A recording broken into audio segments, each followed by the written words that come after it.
什么情况？刘秀娥这黑心寡妇怎么突然变年轻了？难道我竟然重生回了58年？振东，你要是给魏国买了城里工作，他一定会好好报答你的。前世，老子给你和那3个白眼狼儿女当牛做马，结果你却连碰都不让我碰。如今重活一世，这笔债就从你开始算。我也会好好报答你的。报答？要不是老子重生了，还真会着了你这骚货的道。林振东，你个畜生！你居然敢强迫我妈！现在就去生产队告你强迫妇女！魏国，事情不是这样的，秀娥，你快帮我解释一下啊！前世我也是中了你的计，既然重活一世，这肉老子得吃，计我也成不了。振东，你这是做什么？做什么？这话应该是老子问你才对吧？振东，你想做什么？你不是说要报答我吗？振东，我们还没有拿结婚证，你这样是不对的。哦，秀娥，你也不想你儿子没有工作吧？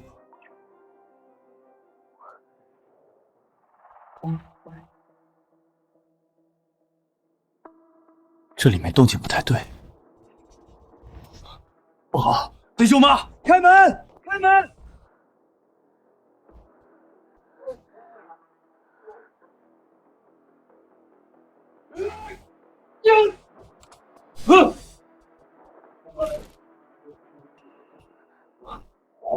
寡妇就是这样。东西，不是答应过婚前不会动我妈吗？你现在这是强奸！强奸？你们赖在我家2年，吃我的喝我的，在村里人看来，早就是一家人。还有，你怎么不问问你妈妈，是不是她愿意？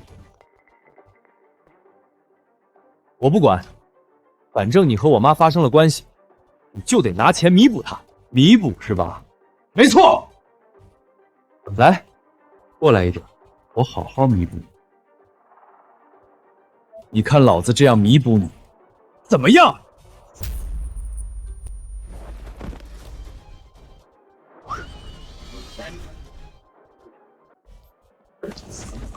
小畜生，老子就教教你什么叫他妈的尊卑有序！老东西，你敢这？你教老子什么？林振东，要我什么？爸，我没有你这畜生儿子。魏国，你没事吧？妈，他敢打我！我爹活着的时候都没有打过我。白眼狼，果然为了收你。妈，大哥，林爸，你就放过妈和大哥好不好？我保证，以后他们绝对不敢再冲撞你了。又是这招！前世不是你口口声声说我惦记你们母女美色吗？不过就这么弄死你们，确实太便宜你们了。这一世咱们慢慢玩。魏红，我知道你心地善良，可你知道你大哥和你妈背着你找我做什么吗？你大哥要我把家里所有积蓄拿出来，给他买一份体面的城里工作。如果我把钱都给了他，你和你弟弟怎么办？难道要一辈子待在这村里受苦吗？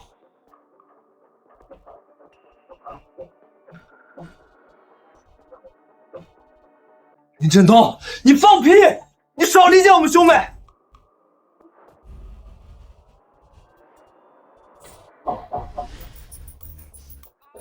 我错了，我不要工作了，不要了。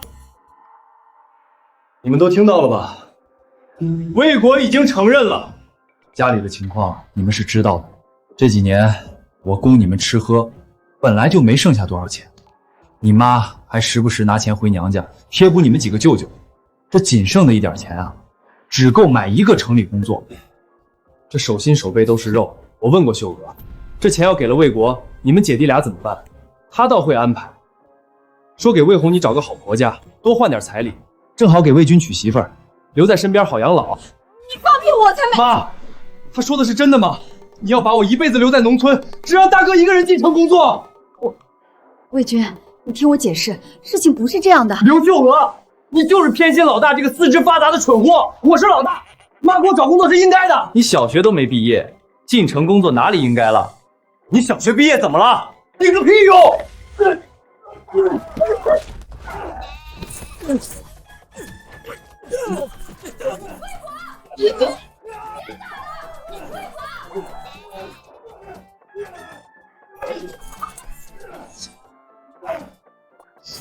魏军，你要去哪儿？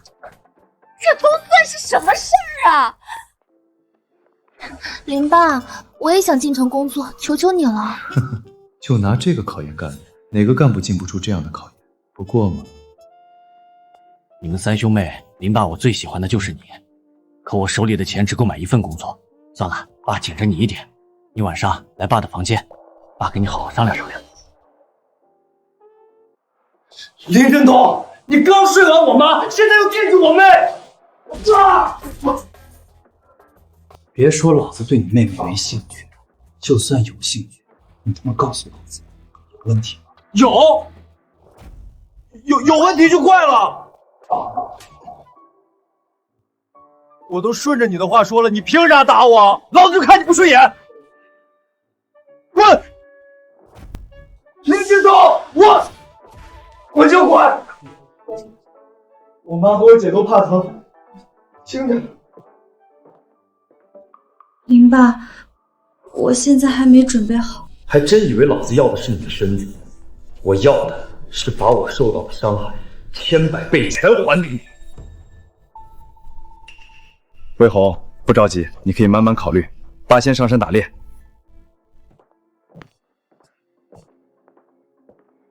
前世我在蛟龙潭打到那条价值连城的蛟蛇，才拿钱安抚住没工作的李卫红和李卫军。这一世，这蛇我照样打，不过是为我自己。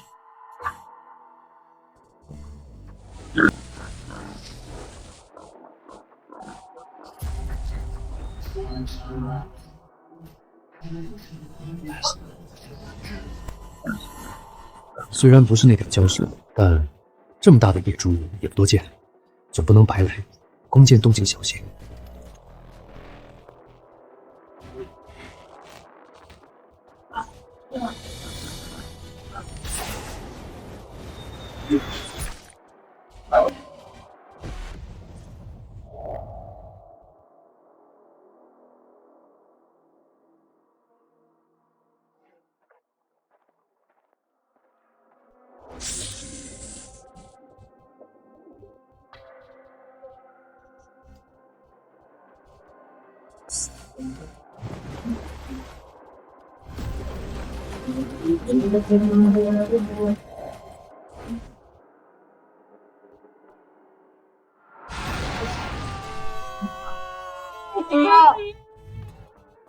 妈，林振东那个老畜生居然敢打我！今天这事千万不能算了。你也看见了，他以前对我们千依百顺，今天却突然像变了个人，我们根本对付不了他。我们可以找三舅帮忙啊，他人脉广，兄弟多，他那些朋友手上可都沾了不少血。有道理，让你三舅狠狠给他点教训，让他自己把棺材本掏出来给你们找工作。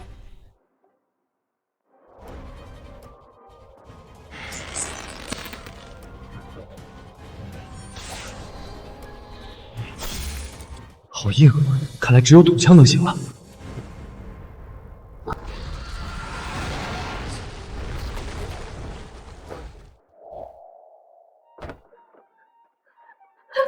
三哥，你可得替我做主啊！妹子，你这是咋了？你不是在林振东家住着吗？他娘的，是不是那个狗东西欺负你了？你哥说，哥给你出气。三哥，林振东不仅强迫我，还把魏国打了。你看看这打的，真是心疼死我了。妹子，你放心，三哥和这几个兄弟这就去替你报仇。今天不让他放点血，把家底赔光，那是三哥我没本事。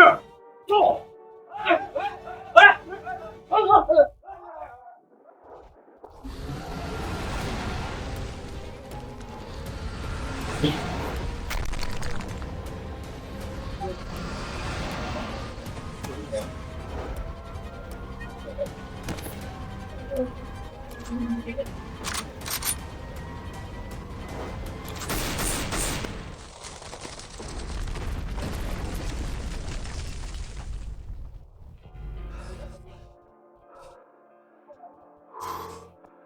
总算是死了。等等，我前世被刘秀娥那黑心寡妇捕获着，将这蛟蛇贱卖给了他三哥刘三娃那个地痞。后来听说有人吃了他的蛇胆，直接从病入膏肓，变得生龙活虎。这一次，我可不会让这个机缘溜走。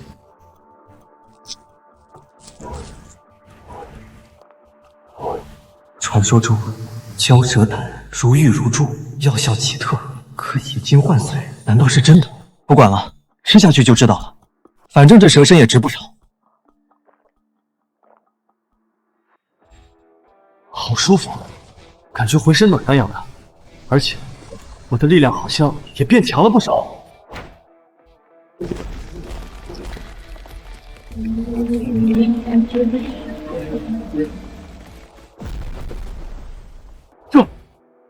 我的力量居然变大了这么多！天快黑了，等回去之后再好好研究一下。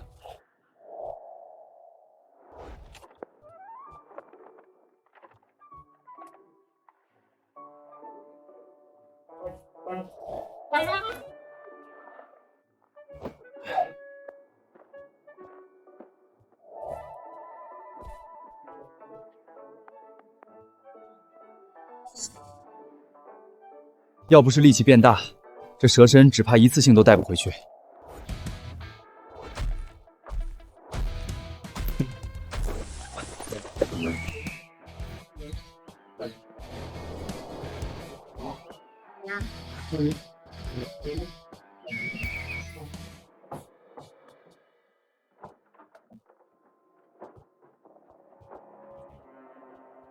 三哥，林振东那个老棒子当了这么多年猎人，有枪有剑的，你们真的能对付他吗？妹子，你就放心吧，老子让他一只手都能轻松捏死他。对了，这么晚了，林振东那个狗东西怎么还没回来？他究竟去哪儿打猎了？看方向，好像是后山的蛟龙潭。蛟龙潭，那个老东西竟然自找死路！三舅怎么说？难道那蛟龙潭真有蛟龙不成？那不是唬人的传说吗？魏国，谁告诉你唬人的？三舅脸上这道疤，你看见了吧？就是当年对付那畜生留下的。那畜生距离化蛇为蛟只差一步，当初老子也是跑得快，才捡回条命。要是换成你们，只怕早被那畜生一口一个没了小命。妈，怎么办？林振东那个老东西死了不要紧，可谁养我们一家？谁出钱给我买城里的工作？魏国，你别急，林振东是老猎人，肯定知道蛟龙潭的危险，会避着点。那就好，等那狗东西回来，必须让三舅好好收拾一下他，让他乖乖当牛做马，伺候我们一家子。你们在找我吗？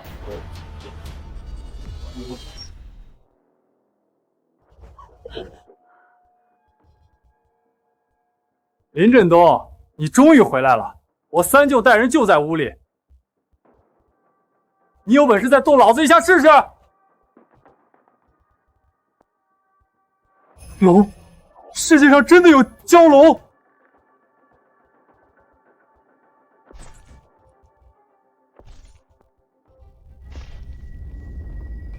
你不要回来了！三舅，这动静，林振东好像回来了。那还等什么？抄家伙，干他丫的！今天是虎，他得给我卧着；是龙，他得给老子！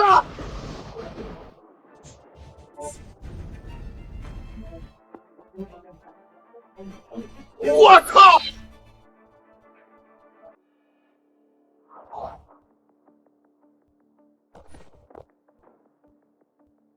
他们是你叫来的，还真想找你娘家人来给你撑腰。振东，你误会了，我就是找三哥来家里做客。做客？来这么多人，还拿着刀子？林振东，你少废话，老子就是来收拾你的，你又能拿我怎么样？敢欺负我妹子和侄子，今天我让你红刀子进，白刀子出。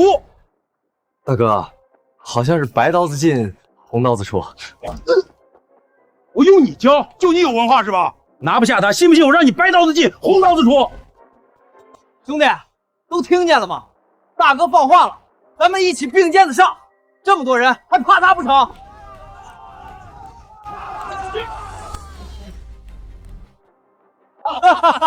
林振东，你能打又怎么样？出来混靠的是背景，靠的是人脉。你一个人能对付我三舅这么多人吗？怎么办？怎么办？林振东这老东西要是输了，这城里工作肯定没我的份儿了。魏国说得好，三舅没白疼你。来，给三舅把烟点上。你是想让林振东这废物出钱给你买个城里工作是吧？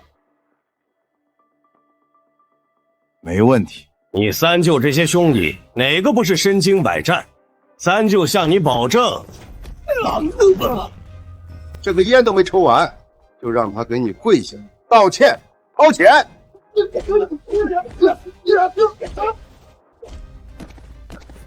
好，还是三舅你有本事，不然真让他个老东西吓住了。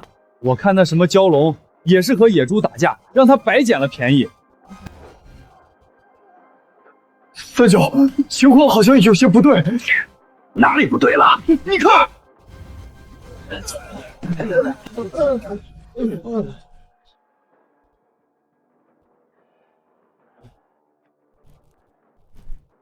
刘三娃，你们这么多人，貌似也不太顶用。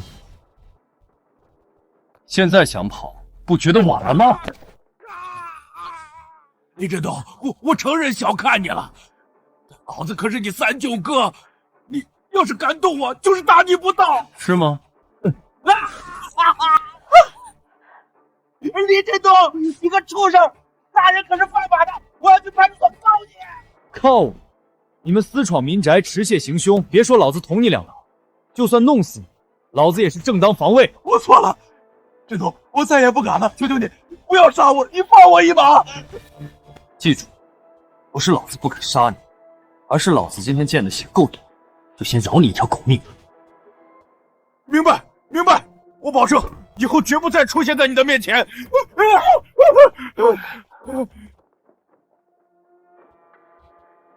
现在该你们了。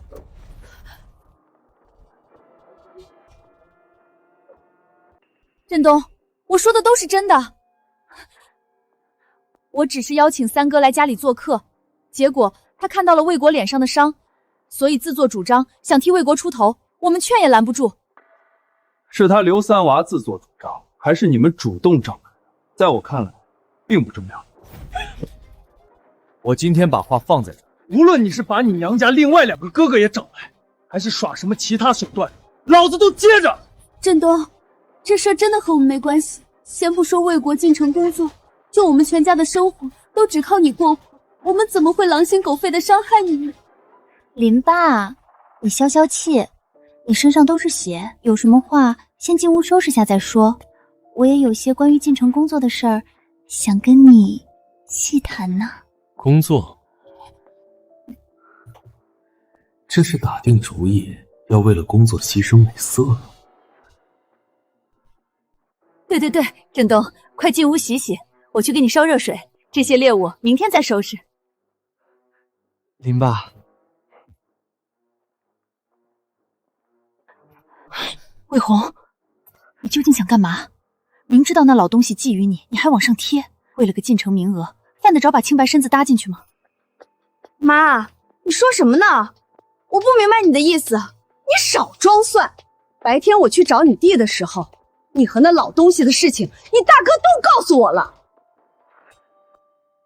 妈，凭什么大哥能挣工作，我就不行？你就是偏心他。你让我等那老东西再挣份工作，那猴年马月，我偏要自己挣。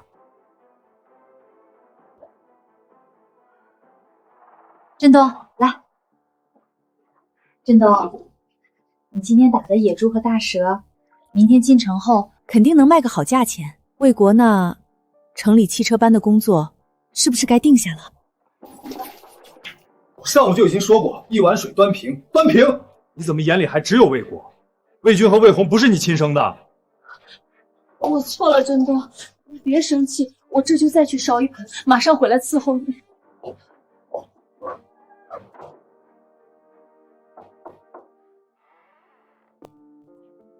爸，我来找你谈进城工作的事儿。有一说一，这个绿茶白眼狼的模样，身材确实周正，只可惜忘恩负义，蛇蝎心肠。魏红，你想怎么谈？爸，只要你把进城工作给我，我以后一定好好孝敬你。你想让我做什么，我都答应。真的吗？什么都答应？魏红，你怎么在这儿？你给我出去！振东，魏红还小，不懂事儿，你别跟他一般见识。我来，我伺候你。振东，你轻点，慢点啊！轻点个屁，都没领证，反正不是自己的自行车，老子站起来蹬。林振东，夺母之仇，不共戴天。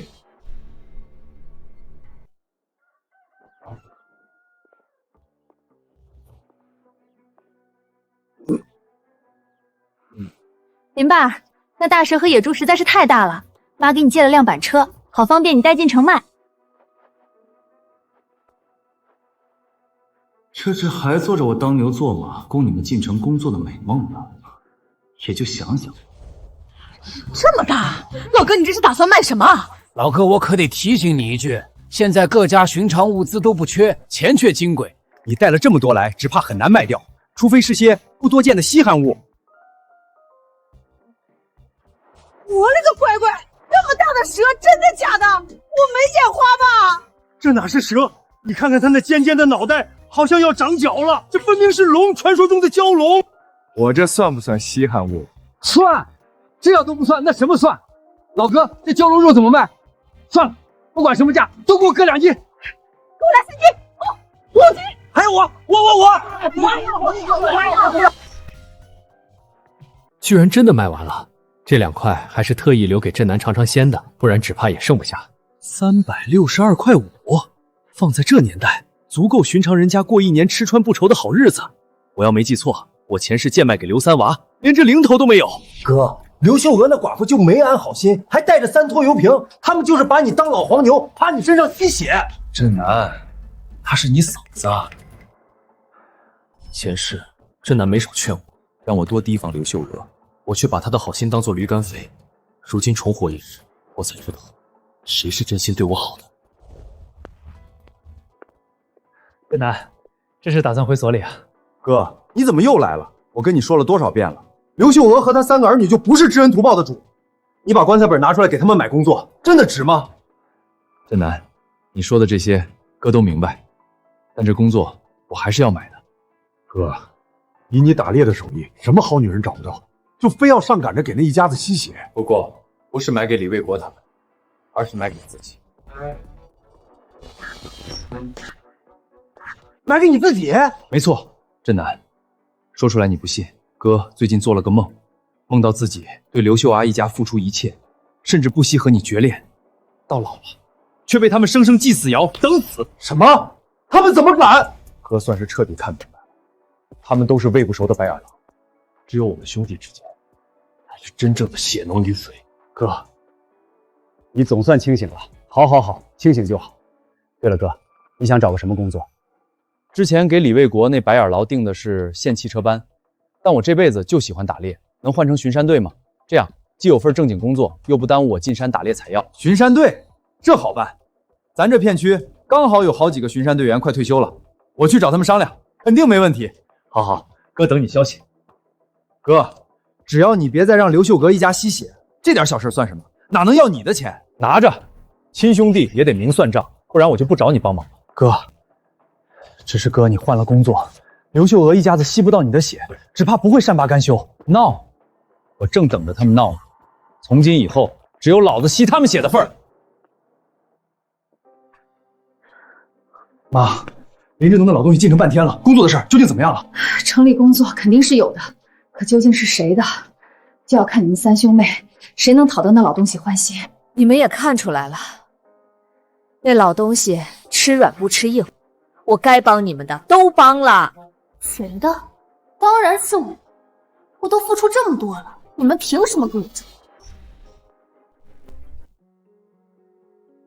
振南，时间不早了，哥就不耽误你上班了。这肉你拿着。哥，不用，你快拿回去吧，我日子比你富裕。振南，这你就不懂了，这可不是一般的肉。村后山的蛟龙潭知道吧？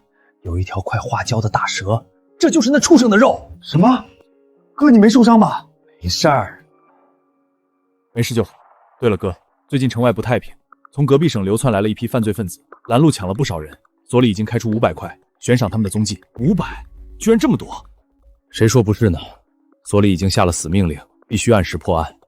哥，你也多小心，他们不是寻常混混，手里都有人命。哥明白，我就先回去了。好。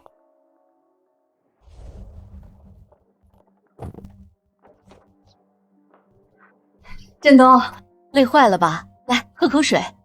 林爸，我给你揉揉肩。换做前世，我哪有这待遇？只有我给他们当牛做马的份儿。事实证明，就不能给这些白眼狼好脸色。振东，工作谈妥了吧？你想好是给魏国还是魏红、魏军了？谈的差不多了，我决定给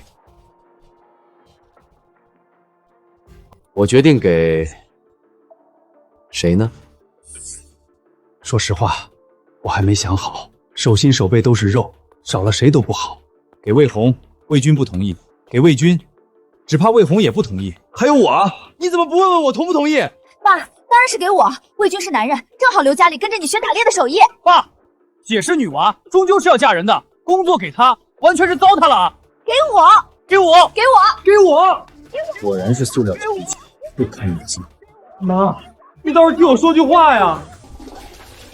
我上午就已经说过，一碗水端平，端平。你怎么眼里还只有魏国、魏军和魏红不是你亲生的？别吵了，告诉你们个好消息，我今天进城卖了野猪和蛟蛇，赚了不少钱。买3份工作不够，买2份倒是差不远。爸，你说的是真的吗？当然是真的。现在你们姐弟就不用争了。魏国一直不说话，想来是想通了，知道把机会让给弟弟妹妹了。林振东，你少在这阴阳怪气，让我求你，你休想！还什么手心手背，我呸！你不就是想把工作给李维红吗？别以为我不知道，你一直就惦记着他。是老子太久没扇你了，皮又痒了。你又打我，我又没说错。别说打你，老子都想直接把你弄死。别以为昨晚刘三娃的事儿，老子没追究，你就轻飘飘接过去了。我今天就把话放在这次工作的确没你李正国的份儿，不管是1份还是2份，你都给老子一辈子待在村里吃土。哥，你看看，你又惹爸生气，你就不能懂事点吗？爸辛辛苦苦挣钱，你就这样报答他？没你的工作也是活该。我活该？我不懂事儿。好，就你们有良心，你们是一家人，我是外人，我走平了。妈，我说我要离家出走。我听见了。那你怎么不拦我？你弟弟上次离家出走，连村儿都没出，所以我算是看明白了，你们就是一时赌气。更何况我今天累得要死，才没立刻管你。迟早会后悔的。可恨的苍蝇走了，我们也该谈点正事儿了。秀娥，这2年我每月给家里补贴了不少，你攒下来一些吧，凑一凑，应该就能买2份工作。我哪有什么钱？家里这么多张口，早花完了。这样啊，魏红，那看来你们姐弟还是得抢1份工作。2份工作，刚好我和魏军一人1份。可要是只有1份的话，就算这老东西偏向我，也难免出什么意外。不行，还是得把妈藏的钱拿出来。魏红、叶军，你们想做什么？这钱真的不能动，那是咱们娘儿几个最后的保障。妈，等我进城工作，娶到城里姑娘，我才是你真正的保障。没错，妈，拿来吧你。果然是群大孝子，笑吧，尽情笑吧。希望你们知道真相，也能笑得出来。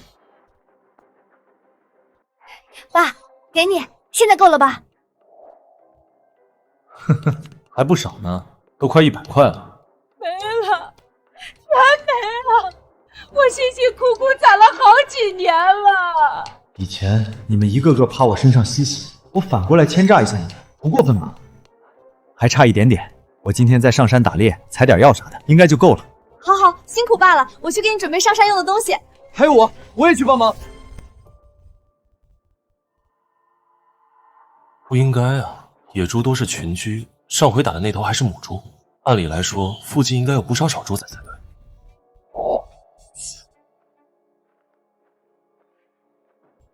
二哥，还是你这个主意好，在乡道上拦路抢劫，抢完就往这林子一钻，警察根本找不到，风险小，还赚得多。那还用你说？不过这事儿咱们顶多再干2笔，城里条子也开始悬赏我们了，见好就收。悬赏？这2人难道就是镇南说的从隔壁省流窜过来的通缉犯吗？镇南可是说了，只要发现并上报他们行踪，就奖励500块。看来这钱活该我赚。在这儿，出来！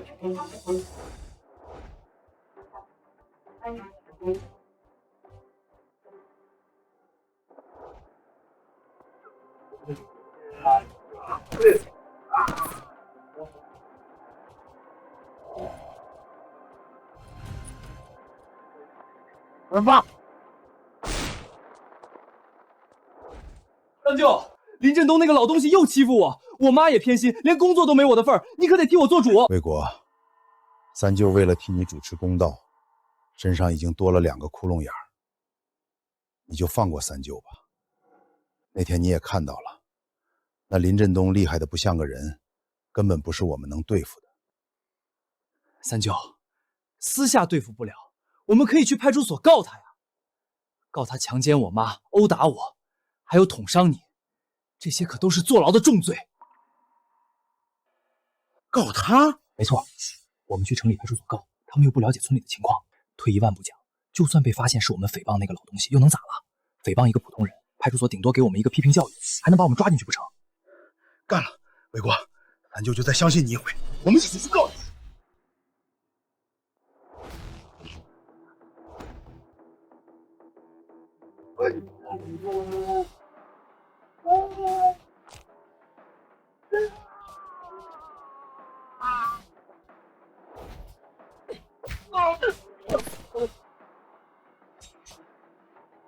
兄弟，你是哪条道上的？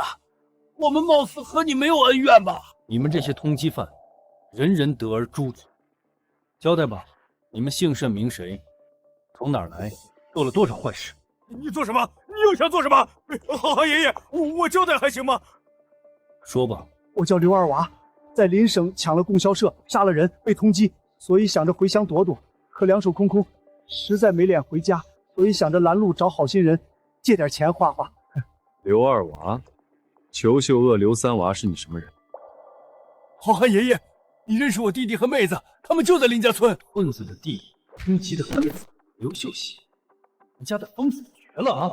认识，不仅认识刘秀霞一大家子，现在还赖在我家吃我的喝我的。哎呦，原来是大舅哥，我们这真是大水冲了龙王庙，一家人不认一家人啊！你看我们这实在亲戚，今天能不能放我们一马？以后我肯定报答你。亲戚值几个钱？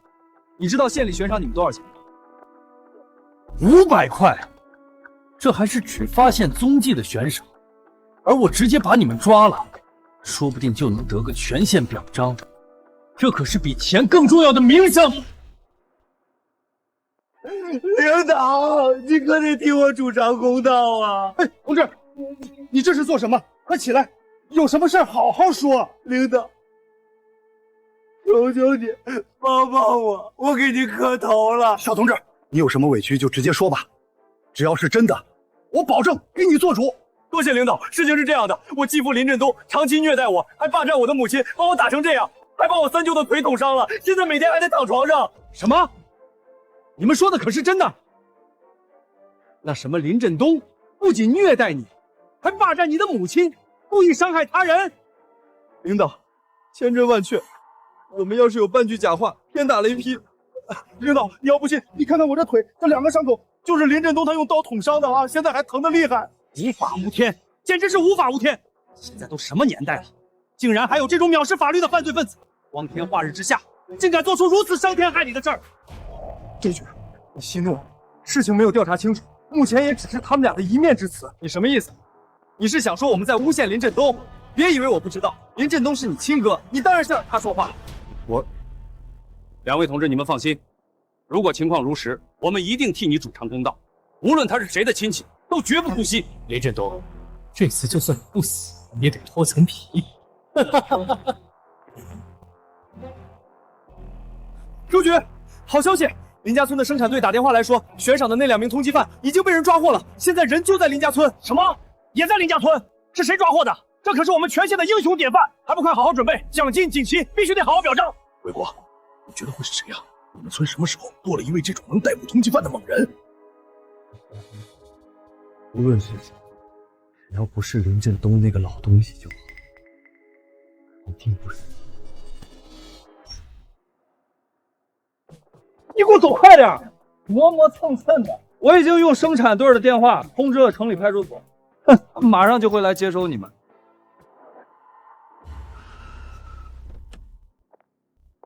周局，你等等，我去把村里的所有人叫来。这种大快人心的时候，必须要让他们好好见证林振东的罪行。跟着魏国这步棋算是走对了。林振东啊，林振东，今天你最好的结果也是身败名裂。魏国，你这是做什么？他们是什么人？怎么把警察叫来了？妈，这位是县派出所的周局长，他听说了林振东的恶行，是特意来给我们做主的。今天一定要把林振东抓起来，送进大牢。什么？你真报警了？这不会影响魏红和魏军的工作？关我屁事！反正工作又没我份儿。抓了林振东，大家都别想活。嫂子，你别怕，你们林家村刚出了个逮捕通缉犯的英雄，却又出了这种恶人，简直是蒙羞。我们一定帮你铲除这颗毒瘤。通缉犯？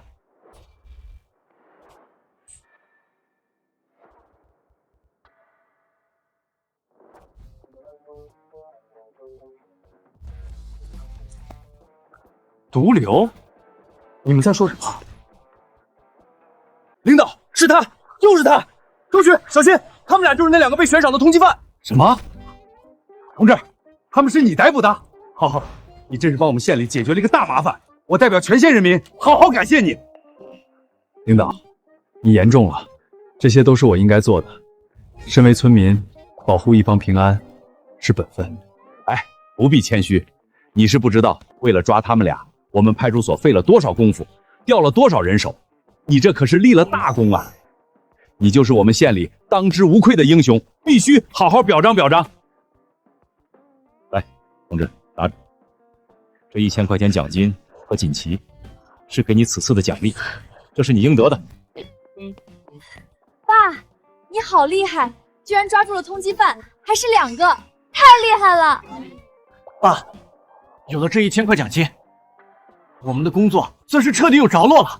这下肯定够买2份工作了。这些是所里的奖励，我个人也可以给你一个承诺，以后你有什么麻烦都可以来找我，只要不是原则性的问题，我都可以帮你解决。怎么会？怎么真的是他？他明明该身败名裂，怎么摇身一变成了什么大英雄？魏国，现在不是想这个的时候。污蔑一个普通人和污蔑一个英雄模范完全是2回事。这要是被发现，我们俩都得完蛋。你倒是快想个办法，现在怎么办？这我也没办法，三舅，我们抓紧溜吧，这是最稳妥的办法。看不见我，看不见我，警察别注意到我。哎，你们2个过来一下。好了，想想了。来，小李，我给你们介绍一下，这位是我们县里的英雄林振东同志。你刚都听见了，他一己之力逮捕了2位通缉犯，立了大功。你刚不是举报有人强奸你母亲、殴打你和你三舅吗？好像也姓林来着，说出来，我和林同志一起替你做主。今天一定要严惩这种犯罪分子，还你们一个公道。领导，我记错了，我不报警了。刚才都是我一时糊涂乱说的。不报了？怎么回事？我明白了，他就在现场，对不对？是谁？别怕，有我们在，我们都会帮你出头。周局，我要是没猜错，他们俩口中的那个人，应该就是我。这究竟是怎么回事？林同志可是我们县里的英雄，他们怎么会举报你？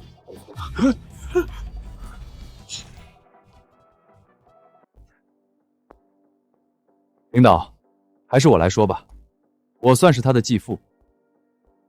我们夫妻之间感情和睦，发生点什么，怎么能算强奸？至于他们身上的伤势，则是因为前几天魏国不知受了什么刺激，突然要我砸锅卖铁，把家里所有的积蓄都拿出来，给他买一份城里的工作。家里这么多孩子，我怎么可能只供着他一个人？得一碗水端平，不是吗？是得一碗水端平。做父母的哪能偏心一个孩子，忽略其他孩子？林同志，你做得对。他呢，却不高兴了，觉得我偏心，居然连夜勾结他三舅刘三娃，带了10几个混混上门，还拿着刀子、棍棒闯到我家里，想要抢钱和报复，我只得被迫自卫，这才不小心弄伤了他。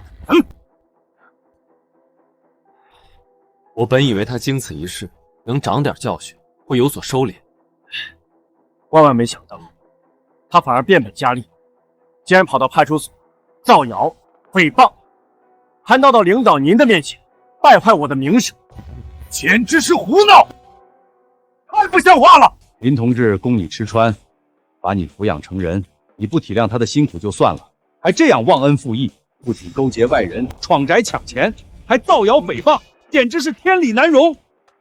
林同志，你想怎么处理他们俩？你现在可是我们县的英雄模范，你如果不谅解他们，以诽谤和私闯民宅、持械行凶的罪名，足以让他们坐3年牢。什么？3年？不，我不要坐牢，我还年轻，我不能坐牢。我错了，求求你，林爸，我知道错了，你原谅我吧。魏国啊，事到如今，你都不愿意叫我一声爸。爸，我错了，求求你就原谅我吧，我绝对不敢了，我真的不想坐牢，我以后一定好好孝敬你，再也不惹你生气了。魏国，你叫我一声爸，我更不能让你误入歧途啊！我没办法教好你，所以还是让国家好好改造一下你吧，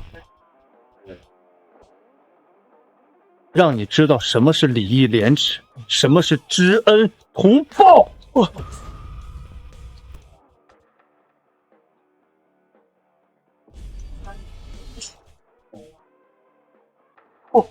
我不要坐牢，我错了，我真的错了。妈，你快救救我！你答应过我，亲爸会好好照顾我的。你快求求林爸，让他原谅我，我不想坐牢。魏国，我的儿啊，山东，我相信吴国已经知道错了，他还年轻，不懂事儿。求求你，你就再给他最后一次机会吧，我以后一定好好管教他，再也不让他惹你生气了。妈，你替他求情干嘛？他这是自作自受，爸辛辛苦苦给我们挣工作的钱，他反而跑去报警，想把爸抓起来。他坐牢也是活该，就是活该。你都想搅黄我们的工作，我们又何必答应他？果然是一家子白眼狼，亲兄弟说抛弃就抛弃，一点情分都没有。振东，求求你了，魏国，你先进去改造，好好反省，妈会替你求情的。等振东消气了，就把你接回来。我不要，我不要坐牢！你知道，刘二啊！事情解决了，林同志，我们就先走了。后续要是还有表彰，我们会提前通知你的。领导慢走。二哥，三弟，好久不见，没想到在这儿碰到你。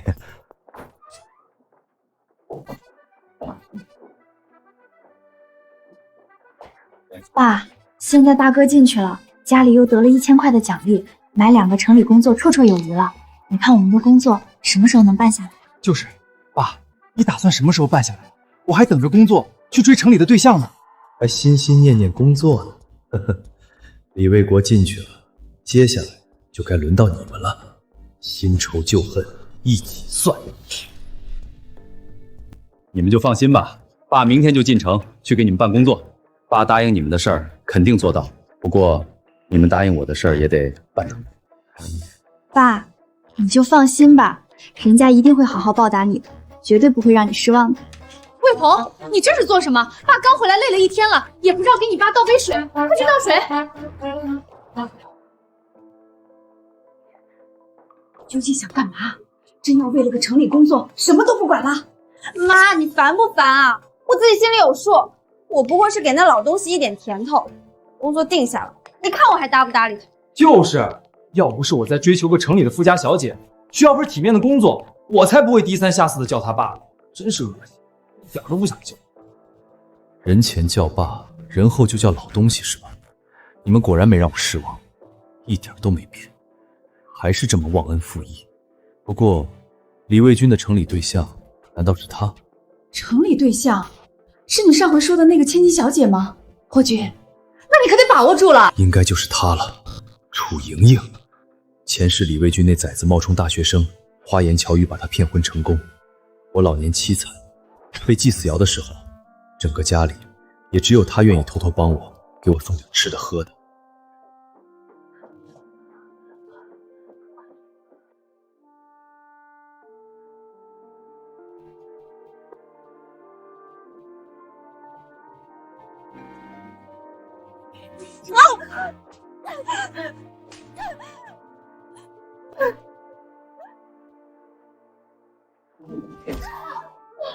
贱人，你装什么好人？皮又痒了是吧？居然敢偷偷给这老东西送水，看我不打死你！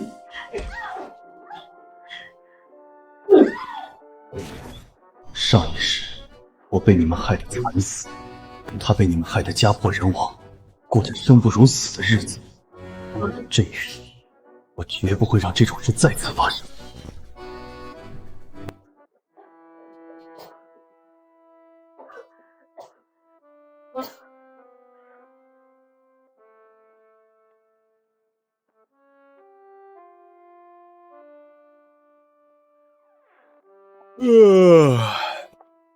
爸，你是打算今天进城谈工作的事儿吗？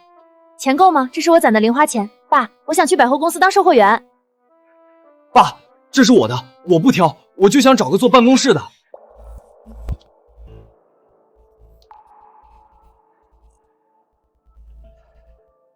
好，好，好，你们都是好孩子，爸一定给你们办好。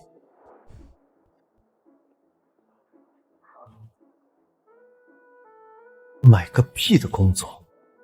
你们不是喜欢压榨我吗？那我花点你们的钱享受享受，不过分吧？摸坏了你赔得起吗？这一辆100多块呢。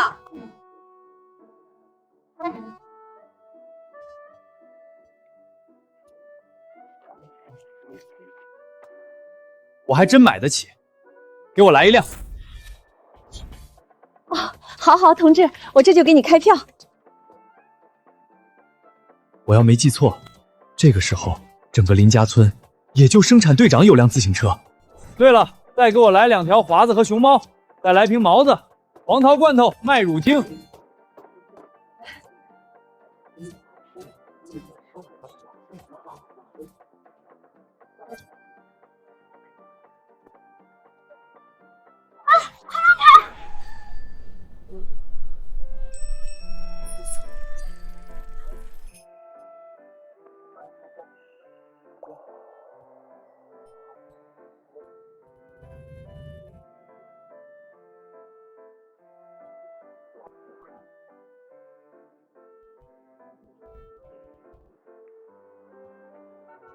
是他。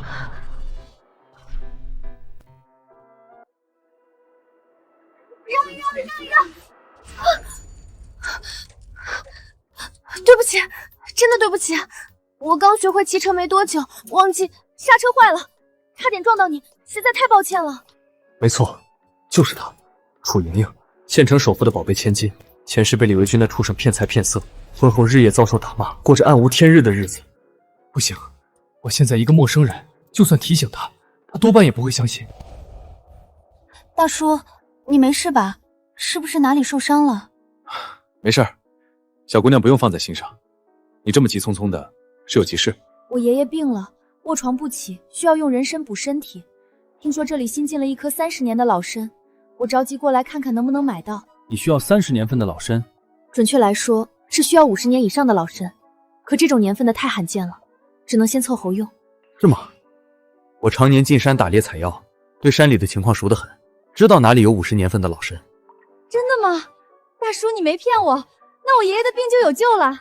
当然没骗你，等你有空，我可以带你一起进山找，亲自挖给你爷爷。今天不行吗？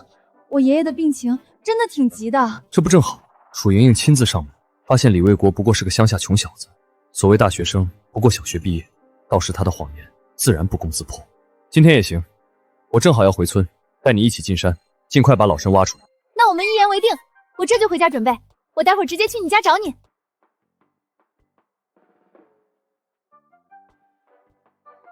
哥，难怪你不给刘秀娥一家西行，原来是攀上了咱县首富的宝贝女儿。别瞎说，我多大年纪，他多大年纪？说正事儿，巡山队的工作办成了吗？当然，你现在可是县里的英雄模范，这点小事儿还不是手到擒来？工作证明都给你办好了。李卫红、李卫军，等你们看到这份工作证明，不知道会是什么表情。你们的美梦该醒了。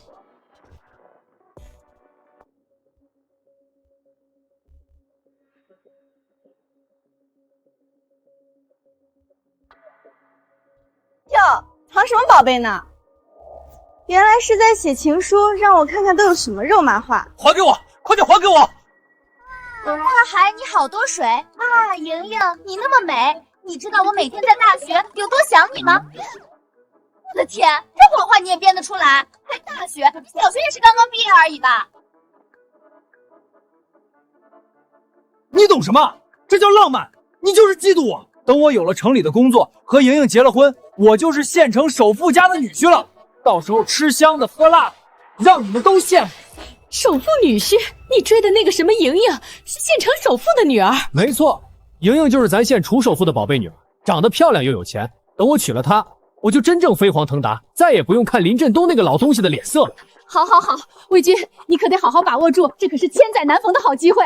帮你们买下城里的工作，应该是林振东那个老东西的极限了。你要是能拿下首富女儿，我们一家就再也不用受穷了。放心吧，妈，那楚莹莹就是个不经世事的傻白甜。我跟她说自己是名牌大学的大学生，家住城里的洋房，父母都是干部，她居然真的信了，哼，被我耍得团团转。爸回来了，我们的工作办好了。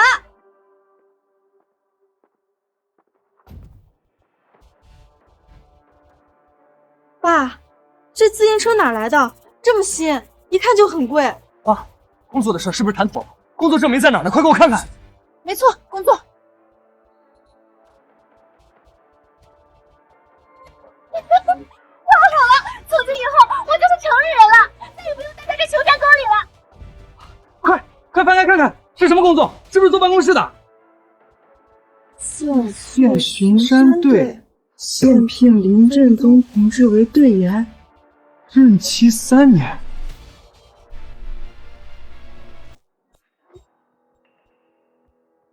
怎么会这样？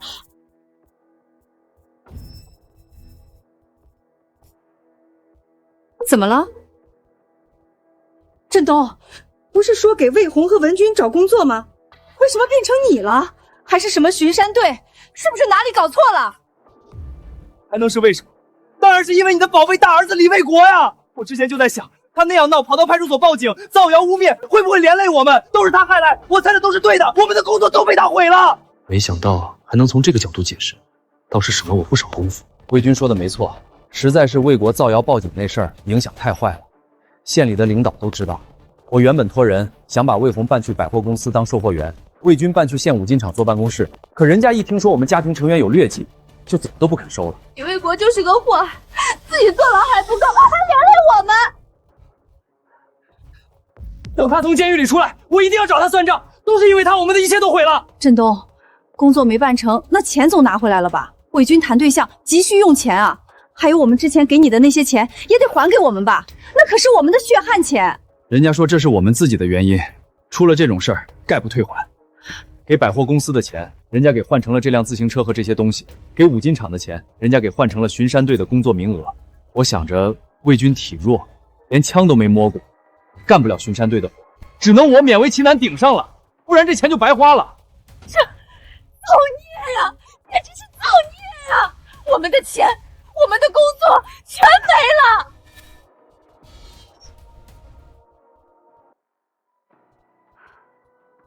看来这就是你们俩的命。进城工作的事儿，只能以后再想办法了。费尽心机，又是勾引，又是争抢，讨好卖乖，到头来竹篮打水一场空，还把自己的零花钱都搭进去了。我不甘心。都是你的错，都怪你生了个好儿子，害了我们一辈子。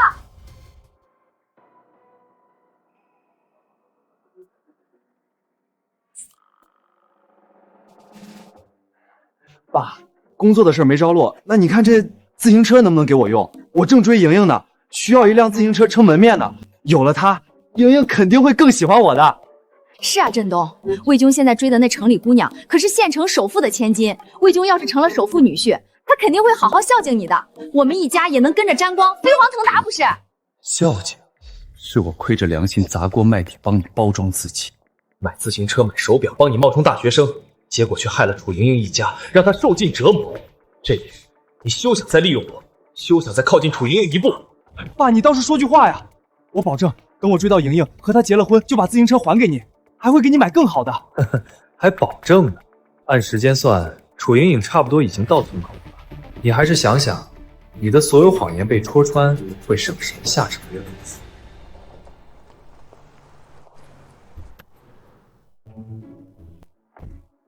大妈你好，请问林振家怎么走啊？我找他有点事儿。振道江啊，你往前走，过了那棵老槐树，第3家就是。多谢大妈。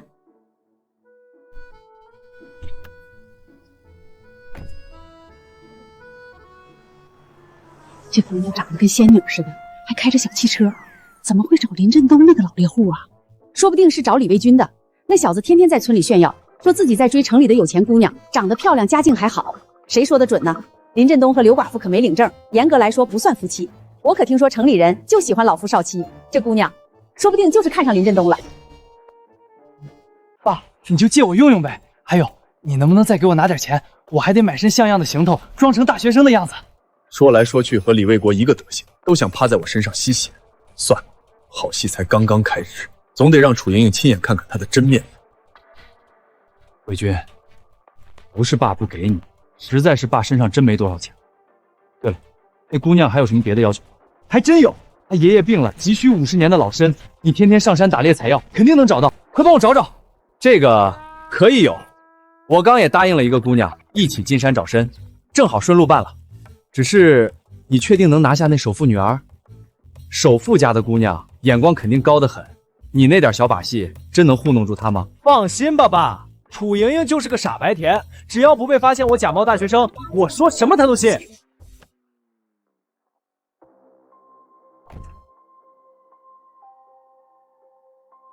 我操！他怎么来了？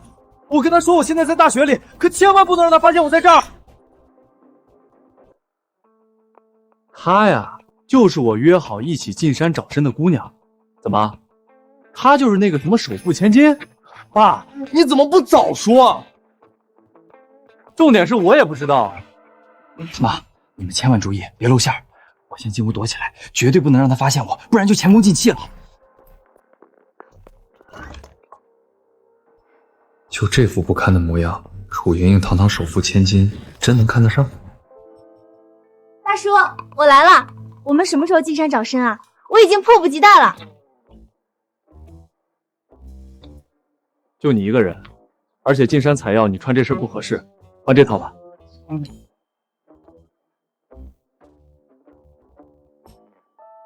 多谢大叔。那我在哪儿换呢？我们乡下没那么讲究，你随便找个房间就行。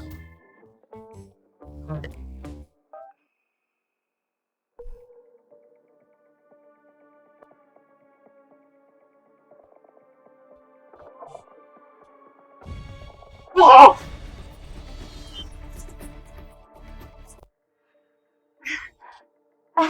楚小姐是吧？这个是我小儿子的房间，又脏又乱，你还是到那个房间换吧。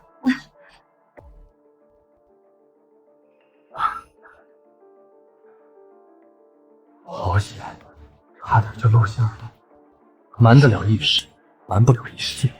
李伟军，我们慢慢玩，反正你大哥已经进去了，接下来就是你了。好了，楚小姐，我们出发进山吧。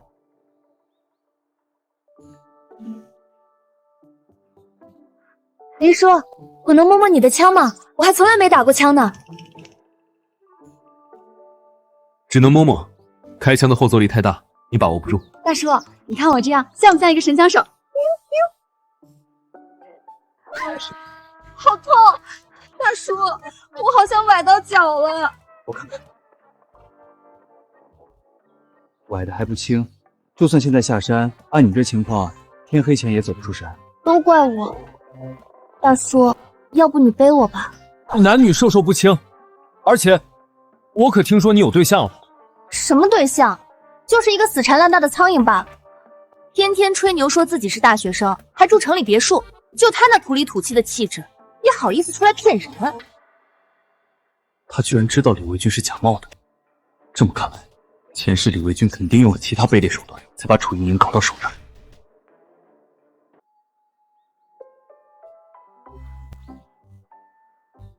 大叔，对不起，我给你添麻烦了。没事儿，你第一次进山，难免兴奋好奇。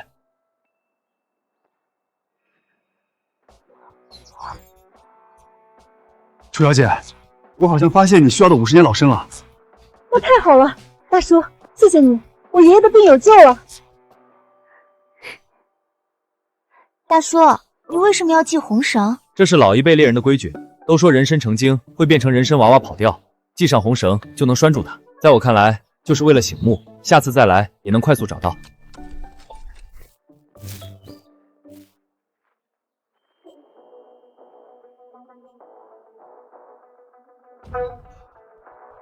成了。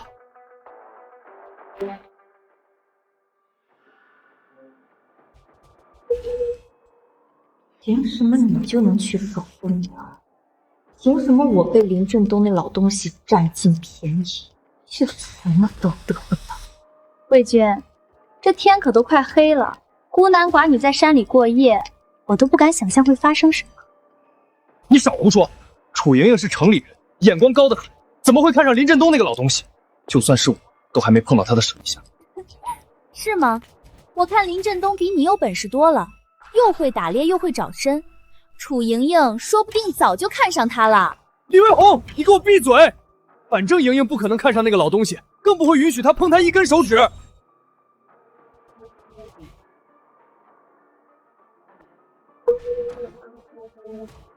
不动手指改，直接抱住吗？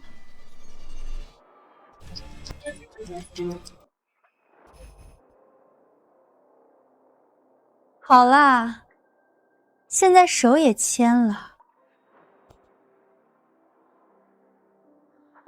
他们过来了，快藏起来！你可千万不能暴露。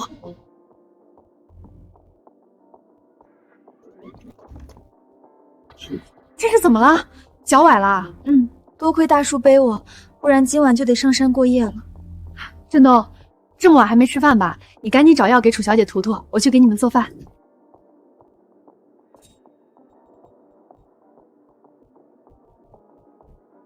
崴得挺重，得赶紧涂药，不然明天会肿得更严重。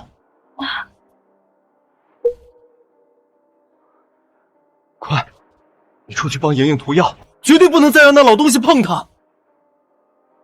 凭什么我去？你不是他对象吗？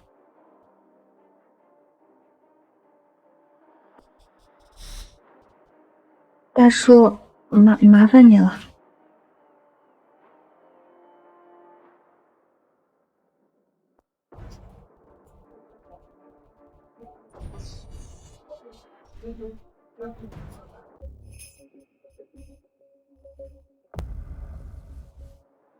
什么对象？就是一个死缠烂打的苍蝇罢了，就他那土里土气的气质，也好意思出来骗人？楚小姐，刚才在路上你说你有个对象是大学生，家里还在城里有别墅。你听见了吗？莹莹居然主动跟林振东提我，她心里果然有我。大叔，你记错了吧？不是对象，是一只死缠烂打的苍蝇，我躲都来不及。你是不知道，一句话他能写错2个字，还要用拼音代替，就这还敢冒充大学生，我都不好意思当场揭穿他。而且，相比他这种乳臭未干、不懂装懂的毛孩子，我更喜欢大叔。你这样成熟稳重、有真本事的男人，让人觉得踏实又靠谱。看来我说的没错吧？人家不仅没看上你，还早就把你看穿了。打一开始就知道你这大学生是冒牌货。死缠烂打，乳臭未干。我在莹莹的心目中居然是这样的，我不！不行，城里工作的是黄了，攀上楚家成为首富女婿，是我飞黄腾达的唯一机会，一定要拿下楚莹莹，就算不择手段也必须拿下。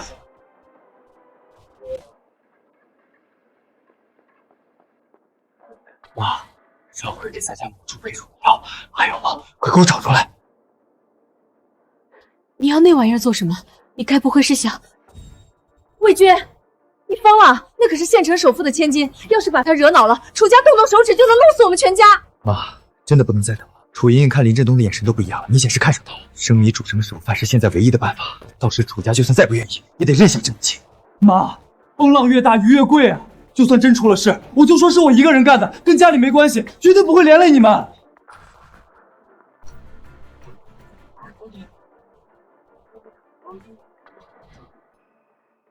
小心点儿，别露馅了。这药劲儿大的很，千万别闹出人命。放心吧，妈，等我成了楚家女婿，一定让你进城过上好日子。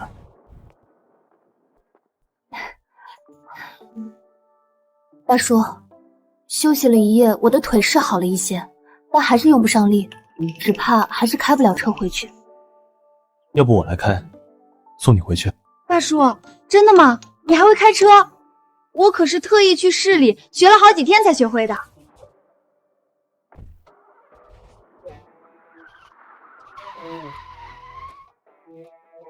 大叔，你也太厉害了吧！打猎、找森，还会开车，简直是全能，也太有魅力了吧！怎么可能真的会开车？我都不会，这不可能！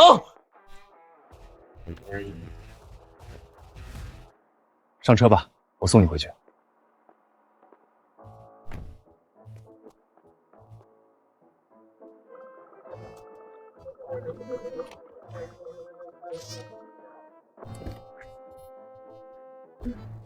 这有首歌咋唱来着？我不应该在车里，应该在车底。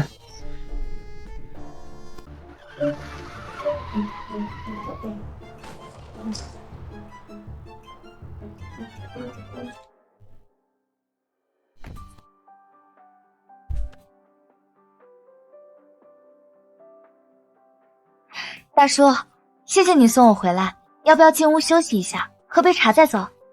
不了，我还得抓紧去市场，把昨天采的其他药材卖掉，不能耽误了。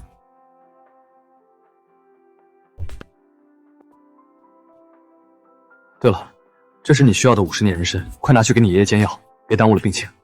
大叔，这是你好不容易才找到的宝贝，我都没跟你谈价钱，你就这么给我了？什么宝贝不宝贝的，你爷爷的病要紧。大叔，你放心，我绝对不会让你吃亏的。等我脚好些了，就把参钱送到你家，到时我还要跟你一起进山，我绝对不会再拖你后腿了，我发誓。好，我等你。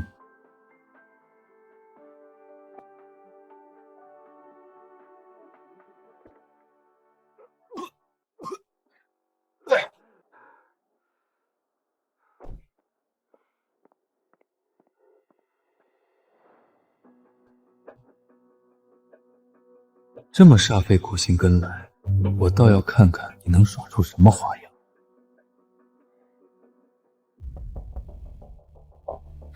你怎么又来了？我都说得很清楚了，我不喜欢你，而且我已经有喜欢的人了。果然是林振东那个老交气，我到底哪里比不上他一个乡下老头？哇，这都是你逼我的！哼，以后别再来纠缠我了，我不想再见到你。莹莹，等等，我知道你不喜欢我，今天来我没有别的意思，只是想请你吃顿饭，就当是我们最后的告别。吃完这顿饭，我以后再也不会来打扰你了。你说的是真的？吃完这顿饭，你就再也不来纠缠我了？莹莹，你先坐这儿，我去点菜。贱人，我让你装清高，我让你对我甩脸子，搞里头，我给你全搞里头。原来如此，前世多半用着龌龊手段。不过这一回，你可要搬起石头砸自己的脚。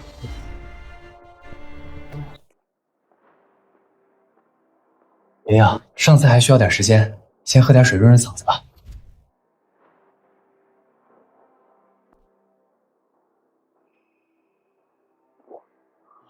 真的喝了，现在只需要等药效发作，管你什么首富千金，到时都得跟个母狗一样跪在我的胯下，任由我摆布。3分钟过去了，怎么一点反应都没有？难道是假药？可明明当时给家里母猪配蒸时，猪圈可是嗷嗷叫了一整夜，药效明明很厉害。你这是在奇怪，明明我被下了药，却一点反应都没有。他怎么会知道？莹莹，你说什么呢？什么下药？我怎么完全听不懂你在说什么？李卫军，我在说什么？你心知肚明。给我下药，我看你真是活得不耐烦了。信不信我现在就告诉我爷爷，让你直接牢底坐穿？莹莹，你真的误会了，我怎么会干下药那种断子绝孙、伤天害理的事情呢？你要不信，我喝给你看。我这杯水和你的是同一壶里倒出来的，根本没有区别。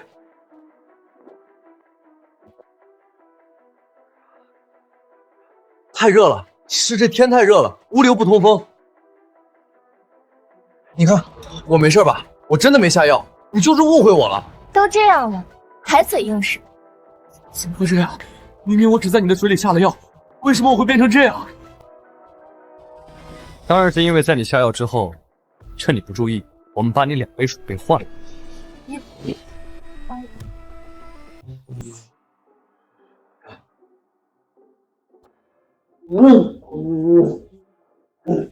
这药下的有点多，如果不及时缓解，怕是会出人命。那也是他自作自受，这种人不该给他点教训。服务员，问你个事儿，你们店里的肉都是每天新鲜现杀的吗？你什么意思啊？我们饭店做的都是良心生意，后院现在还拴着一头大肥猪呢，不信你自己去后院看。哦，香。走，把他抬到后院去，让他好好缓解。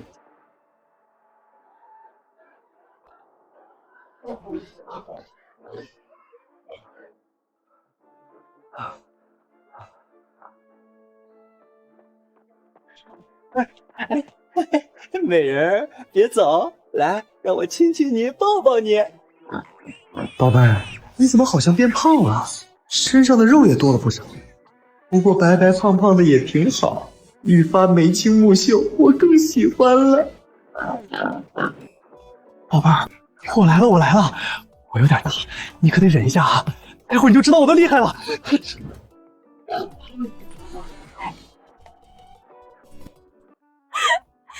大叔，你也太损了，居然能想到这样的办法，不过也真是太解气了。我看李维军以后还有没有脸见人，还有没有胆子再出来骗人。他这是罪有应得，要不给他点刻骨铭心的教训，他只怕会更加变本加厉。对了，大叔，你怎么知道他要给我下药？你不是说去市场卖药材了吗？难道你担心我，一直悄悄跟着我？其实李卫军是刘秀娥的小儿子，勉强算是我的养子。他就偷偷藏在汽车的后备箱里，跟着我们一起进了城。我早就发现他了，知道他没安好心。什么？他居然是你的养子？没错，之前在家里的时候，他就一直藏在房间里，生怕被你发现他是在冒充大学生，还偷偷着观察我们的动静。大叔，他叫你一声爸，要是我们在一起了，他是不是就得叫我一声妈？别瞎说，我们年纪差距太大了，不合适。我还有事儿，先回去了。大叔，我一定会拿下你的。反正你和刘秀娥又没领证，不算真正的夫妻。而且他们一家子都只是想吸你的血，根本不配待在你身边。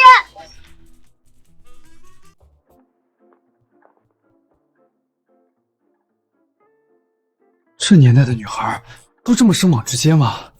前世的时候怎么没发现楚音是这样的性格？振东，你可算回来了。魏军呢？他跟你一起进城，怎么没跟你一起回来？他和楚小姐的事成了吗？魏军，我进城是送楚小姐回家，压根没和她在一起啊！你们说的事成了，又是什么意思？没事没事，就是伪军出门前跟我保证，说一定会拿下楚小姐，让我们都跟着沾光，过上好日子。我有点担心他。妈，你和李卫军肯定瞒着我们做了什么，快说，你们到底又做了什么？魏红，我说了，你可不要生气啊。你弟弟这样做也是为了我们这个家。其实他打算给楚小姐下药，生米煮成熟饭，让楚家不得不认下这门亲事。下药？刘秀娥，她疯了吗？那可是楚家的千金，县城首富的宝贝孙女。她花言巧语，冒充大学生去骗楚莹莹，算她胆子大。可她居然敢给楚小姐下药，这已经不是她一个人的事儿了，这是要连累我们全家给她陪葬了。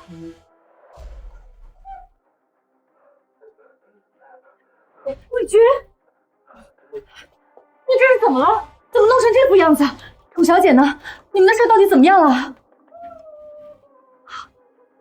魏军，你这屁股是被狗咬了？我想起来了，那个服务员当时好像说过，后院拴着的是一头大灰猪，而且还没被阉掉，所以它不是被狗咬了，而是货真价实的被猪给拱了。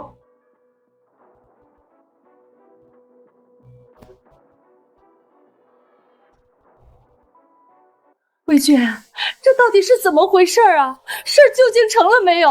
你和楚小姐到底怎么样了？你倒是给妈一句话呀！妈快急疯了！妈，来不及解释了，现在真的没时间说这些。你快帮我收拾几件换洗衣服，再拿点干粮，我得连夜出去避避风头，不然就真的来不及了。还有，最近村里要是有什么关于我的谣言，你千万不要相信，也别跟别人辩解，就当没听见。谣言吗？你当时可是抱着那头大公猪，一口一个宝贝叫亲热，还主动扑上去贴贴，这事儿算不算提上裤子就不认人？魏军啊，你不会是下药失败了，还被楚小姐发现了吧？她该不会正带着人赶过来要找你算账吧？妈，你别问了行不行？你就照我说的做，快给我收拾东西。这事儿和楚家没关系，我之所以要跑，是因为……领导啊，你可得替我做主啊！那个天杀的畜生，丧心病狂啊！把我们饭店的黄花大贵猪给生病烧的，现在他还躺在饭店后院，累得口吐白沫，站都站不起来了。领导，你可得替我做主，让那个畜生赔偿我的损失啊，不然我没法交代呀。领导，你要不是帮我抓住那个畜生，我就不起来。我今天就在这儿耗着，不吃不喝，直到你们把他抓来给我赔罪，赔偿损失为止。不是，你先起来，先冷静一下。你要是没描述错他的外貌特征，我大概知道你说的是谁了。我现在就带你去找他赔偿，这总行了吧？真的吗，领导？你没骗我？他在哪儿呢？快带我去！我要敲锣打鼓的去找他。我要当着全村人的面问问他，他怎么能下得了手？我怎么那么丧心病狂，连一头猪都不放过？我之所以要跑，是因为到底是什么啊？魏军，都这个时候了，还有什么说不出口的？你快说啊！再不说就来不及了，快说呀！就是啊，你说出来，让大家一起乐呵，让大家一起想办法帮你啊！人多力量大，说不定我们能帮你解决麻烦呢。魏军，三妈求你了，你大哥已经进去了，现在家里就靠你了。你要是再出什么事儿，我们这个家就彻底散了。爸，我也求你，别再逼我了，我真的不能说。不行，不能再拖下去了。连饭店的服务员已经去报警了，说不准现在已经带着警察在来的路上了。这要是真在村里被抓住，当着全村人的面把事情做实，我的名声就彻底臭了，以后再也没脸见人了。我不要了，我什么也不带了，妈，我先走了，以后有机会再来看你。你不能走，你要是走了，待会儿楚家要是上门兴师问罪，我们可怎么办？你自己惹出来的祸，你必须自己留下来解决。我再说一遍，我躲的真不是楚家，跟楚家没关系。你以为我会信你的鬼话？不是楚家，你会这么火急火燎的想要逃跑，就像被猪拱了一样。你才被猪拱了，你才被猪拱了，李卫红，你全家都被猪拱了。说的好像我全家不包括你似的，咱全家要是真被猪拱了，也是你第一个被拱，而且还是被一头大公猪拱。你，大哥，你在家吗？我找魏军有点事儿。别开，别开门！完了，全完了！从今以后，我算是彻底没脸见人了。魏军，你不是说没事吗？为什么林正南又来了？妈，你不懂，你根本不懂我现在的感受。我以后再也没脸做人。大哥，我看你家门关着，还以为你不在家呢。对了，魏军在吗？这位同志有事情要找他。魏军，怎么了？出什么事了？我们接到这位大姐的报警，说有人把她饭店里的猪给糟蹋了。她描述的嫌疑人特征和魏军很像。没错，公安同志，就是这个畜生把我们饭店的黄花大球猪给糟蹋。猪糟蹋？什么情况？这还是人话吗？这话你怎么说得出口？分明是我被糟蹋了，是我被那头猪给糟蹋了。要死了！难怪你刚才反应这么大，原来你是真被猪拱了。魏军，你告诉妈，他们说的不是真的，对不对？你快告诉妈，这一切都是误会，是他们冤枉你了。魏军啊，你怎么干出这种伤风败俗、丢尽脸面的事儿呢？这可是要被人戳一辈子脊梁骨的。我们家的脸都被你丢尽了。就是魏军啊，就算手扶千金没看上你，你也不能自暴自弃成这样啊！居然连一头猪都不放过！闭嘴！闭嘴！闭嘴！你给我闭嘴！那是意外，我是被人下药了，我是被人设计坏了我的好事。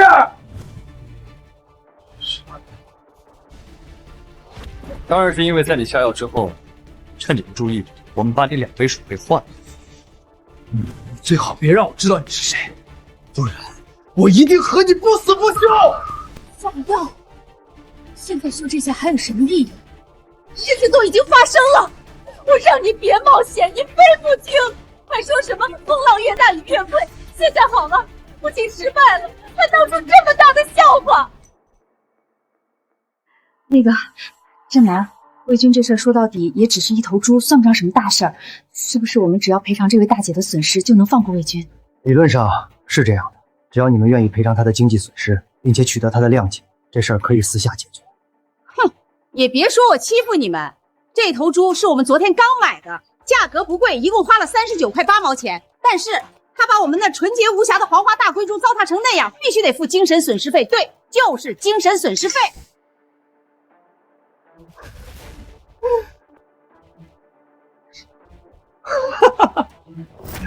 我还没问你们要精神损失费呢，你倒是为了一头猪先管我要上，你自己听听，这离谱吗？那咋了？有本事你别干那种丧心病狂的龌龊事儿！少废话，一共算60块，1分都不能少，赶紧掏钱，我就不追究了，也不把这事到处宣扬。都这时候了，你还计较这些干什么？60块就60块，破财消灾。你难道想和你大哥一样进去坐牢吗？振东，我最后的私房钱之前都被魏红他们抢走了，你能不能……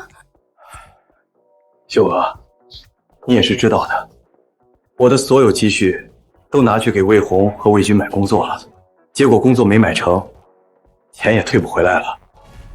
我现在也身无分文。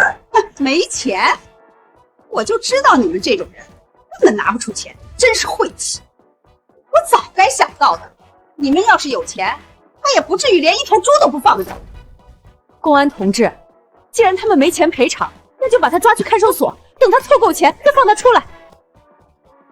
魏军，我也只能按规定处理了，跟我回派出所一趟吧。不要动手！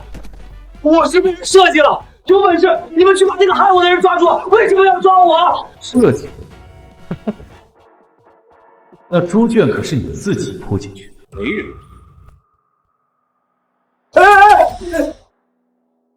魏军，我知道是谁坏了你的事儿，那个人就是我。什么？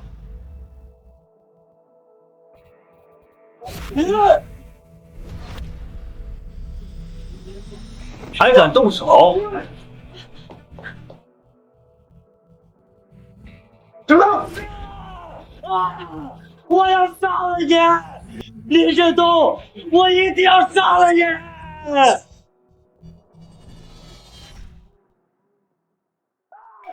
来是个疯子，难怪会干出那种龌龊事儿，居然莫名其妙对自己父亲动手。哥，那我就把魏公也带走了。放开我！林振东，你这个畜生！你给我等着，我迟早会回来报仇的。回来，以楚家的能量，再加上你这些破事，你这辈子只怕都出不来了。你给我等着！振东，你究竟和魏军说了什么？他怎么突然变成这样？妈，你这话就不对了。魏军失心疯跟爸有什么关系？我看他就是自己做错事儿，不想承担责任，和李卫国一样，都是咎由自取。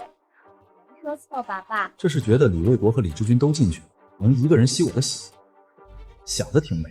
魏红，他们可是你亲兄弟，你怎么能这样说他们？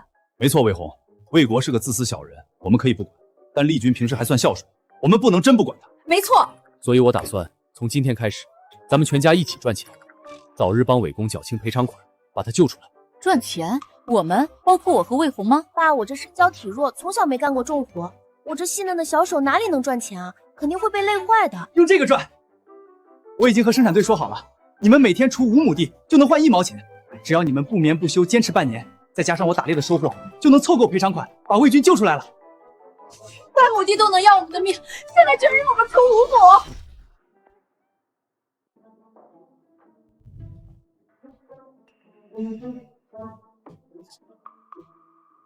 起床了，该去上工锄地了。再不起床，今天的工钱就没了。那什么时候才能给魏军缴清赔偿？妈，咱们真要听点老东西的话去锄地吗？你都多久没干过这种粗活了？不干又能怎么样？你刚没听他说吗？为了攒钱给魏军赔偿，家里都不开火了，只有去生产干活，才能在食堂蹭到饭吃，不然就得饿肚子。以前也没看出来他这么重视李卫军啊，为了他让我们去干这种苦活。前世自让你们吃香的喝辣的，你们却把我付出当理所当然，还把我送进祭死证。这一世就让你们好好体验赚钱的痛苦。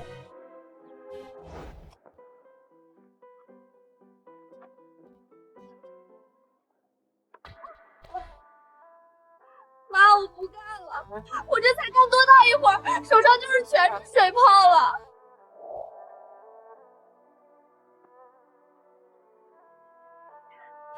以前只觉得林振东每天上山打猎很轻松，我们顿顿有荤腥，从没发现现在赚口饭吃也这么难。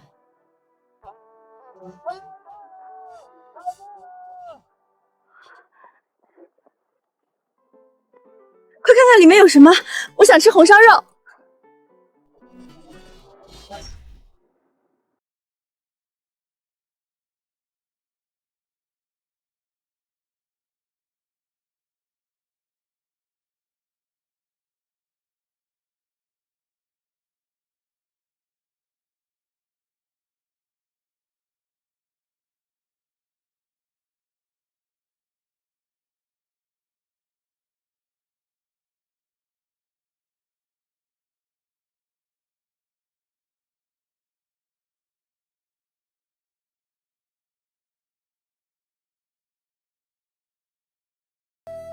是粥不是水吗？里面根本就没有米。这是之前答应你的报酬。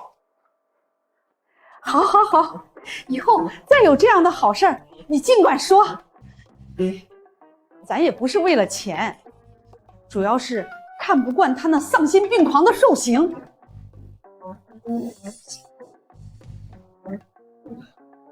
大叔，你不是躲着我吗？今天怎么愿意约我见面了？谁说我躲着你了？实在是你年纪还小，我们俩不合适。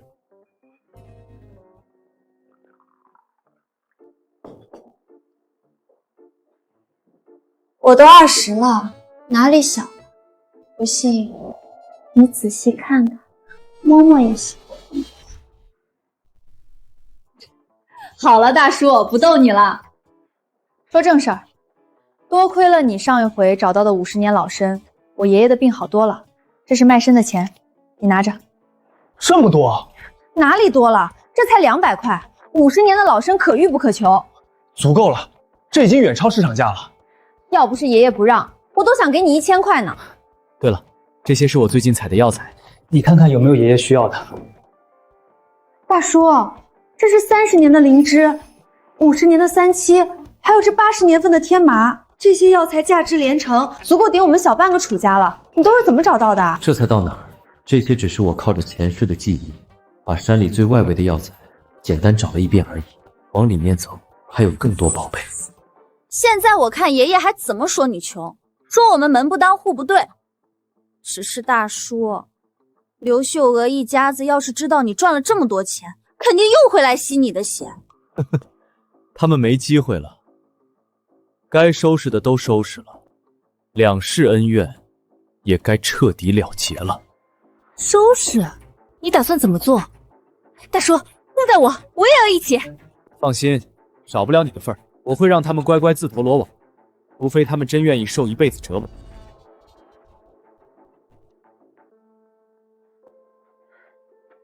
妈，明天还要去锄地吗？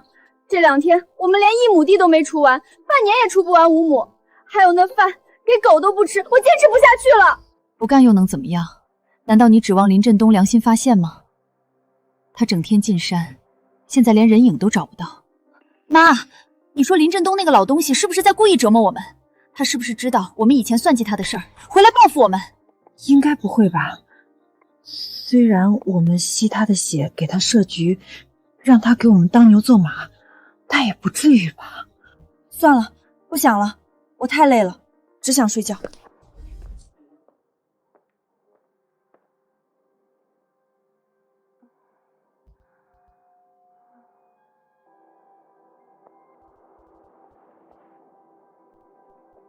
爸，上山祭死爻是咱这儿的规矩。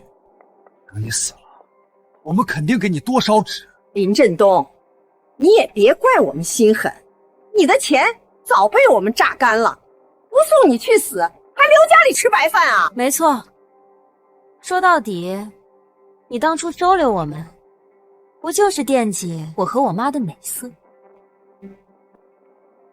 刘秀娥，李卫国，李卫红，如果能重来一世，我一定要叫你们付出代价。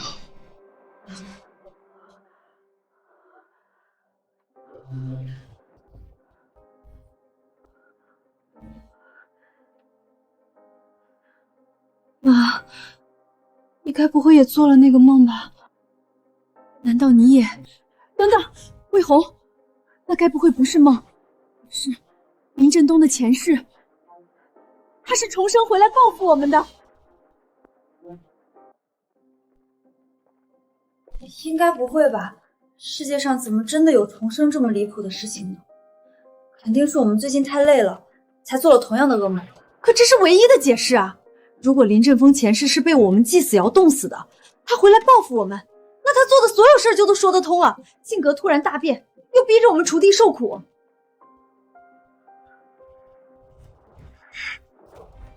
前世他是不是被我们弄死的，我不清楚，但我和魏军的事儿，确实就是他搞的鬼。魏国、魏军，怎么是你们？你们不是在狱里吗？越狱！李卫国和李维军两兄弟真有这么大的胆子？当然，他们俩一个暴躁莽撞、自私自利，一个阴险狡诈、贪生怕死，却都一样无法无天。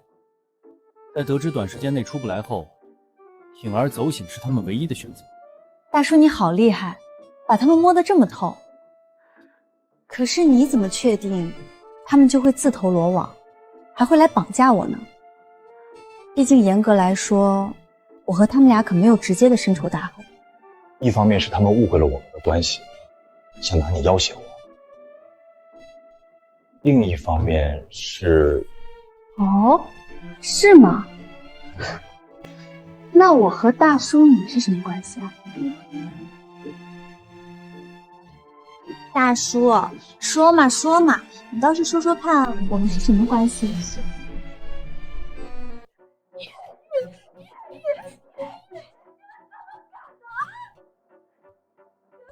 是坐几年牢，还是赔点钱的事儿？现在再被抓住，那下面……妈，事儿都已经到了这个地步了，而且你知道我被抓那天，林振东那个老东西说了什么吗？说了什么？他说，就是他调换我给楚莹莹下药的水，也是他把我送进中学的。不仅是魏军，我仔细想了想我的事儿，也感觉一切都像是被林振东那个老东西牵着鼻子走的。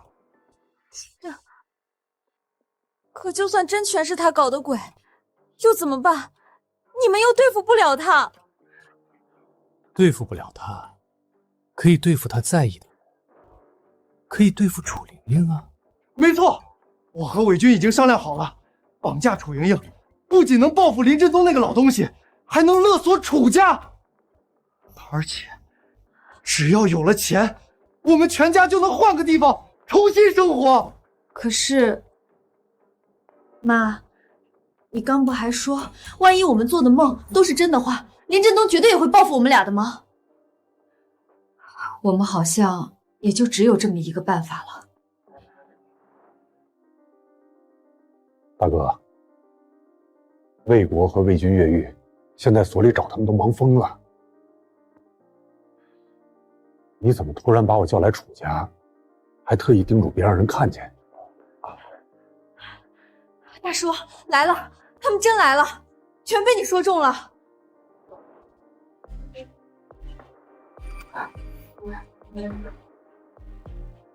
大叔，你说待会儿他们冲进来，看到我们发现自投罗网了，会是什么表情呢？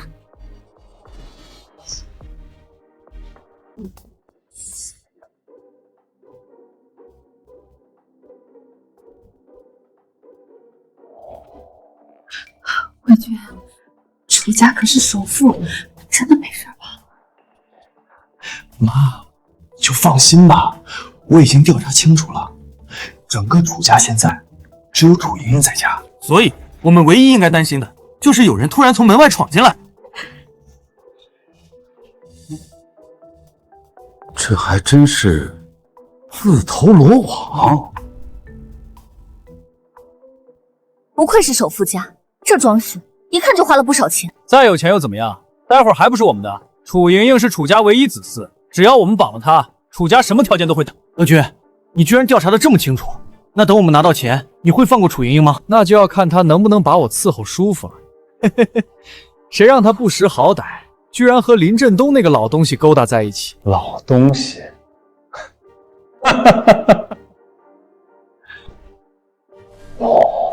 魏国，我怎么好像听到林……你们怎么会在这儿？你们怎么会在这儿？这里是我家，这话应该是我问你们才对吧？李卫国、李卫军，伸手就擒吧！刘秀娘，乖乖跟我回去，说不定还能从轻处理。还有你们俩私闯民宅，意图绑架。魏军，现在怎么办？你不说你都计划好了吗？别慌，我们有4个人，而他们只有3人，依据在我们。快上来，按照人计划行事。李卫军，让我一个人上，你真当我傻？当时三舅带了那么多人，不就要被老东西一个人给趴下了吗？那你说怎么办？束手就擒，然后被抓去枪毙？